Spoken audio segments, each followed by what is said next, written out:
और इसी को कुरान करीम में यूं इरशाद फरमाया, फ़इम्मा यअतियन्नकुम मिन्नी हुदन फमन तबिअ हुदाया फला खौफुन अलैहिम वला हुम यहज़नून, कि मैं आदम और नस्ल आदम को दुनिया में भेज रहा हूं, इन्होंने यहीं रहना है। वलकुम फिल अर्ज़ि मुस्तक़र, ठिकाना यही है तुम्हारा। पता नहीं कैसे आज कहते फिर रहे हैं कि जी हम वहां फुलाने सियारे पे चले गए, वहां जिंदगी के आसार ढूंढ रहे हैं, वहां जनाब रिहाइश हो सकेगी, वहां फुला हो सकेगा, अल्लाह ही जाने। अजीब अजीब कहानी है इनकी। अल्लाह तो कह रहा है कि वलकुम फिल अर्ज़ि मुस्तक़र, फैसला अटल है कि मैं रब्बुल आलमीन तुम्हारे लिए जमीन को ठिकाना बना रहा हूं। इंसानों का मस्कन अल्लाह ने जमीन को बनाया है। वह मता इलाहीन, और वो एक वक्त मुतय्यन जिसका सिर्फ अल्लाह को इल्म है, उस वक्त तक के लिए अल्लाह कहता है तुम्हारे लिए सारे सामान इसी जमीन में से मैंने मुहैया करने हैं। अब यही ठिकाना है, यहीं से सारी नेमतें अल्लाह अता फरमा रहा है, और इसी की खिलाफत हमारे जिम्मे है। खाली ठिकाना नहीं है ना, इसलिए कि खाली जिंदा रहना तो कोई मकसद नहीं है ना। जिंदा तो रहा जाए एक मकसद के लिए, जिंदा रहना खुद मकसद नहीं है। जैसे खाना पीना एक मकसद के लिए होता है, लेकिन खाना पीना मकसद नहीं होता।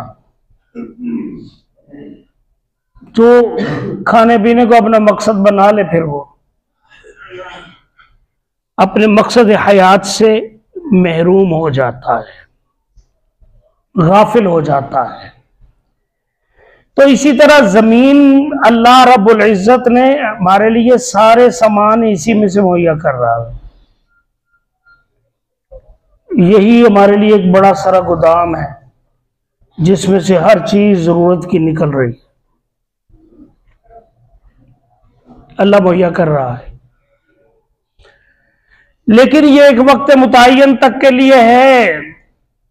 वो वक्त मुतय्यन मेरे लिए और है, आपके लिए और है, उसके लिए और है। जब जब जितना जितना वक्त है उतना उतना है, लेकिन किसी के भी इल्म नहीं कि वो वक्त मुतय्यन कब का है। ये तो पता है कि मुतय्यन है, लेकिन आज हम ये भी भूल चले कि मुतय्यन है।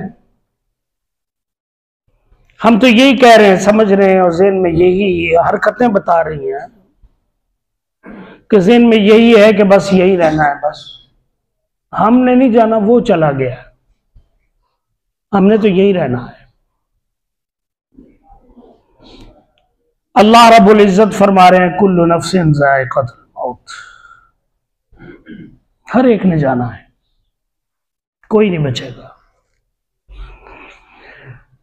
मैंने पहले भी अर्ज किया था कि जिसका आगाज है उसकी इंतहा भी है, इब्तिदा है तो इंतहा भी है, आगाज है तो इख्तिताम भी है। और जिस जात का आगाज कोई नहीं, इब्तिदा कोई नहीं, उसकी इंतहा कोई नहीं, और वो सिर्फ अल्लाह की जात। कब से है? हमेशा से है। कब तक है? हमेशा के लिए है। तो अबदियत, हमेशा रहना, हमेशा से मौजूद होना, हमेशा के लिए मौजूद होना, यह सिर्फ अल्लाह रब्बुल इज्जत की सिफत है।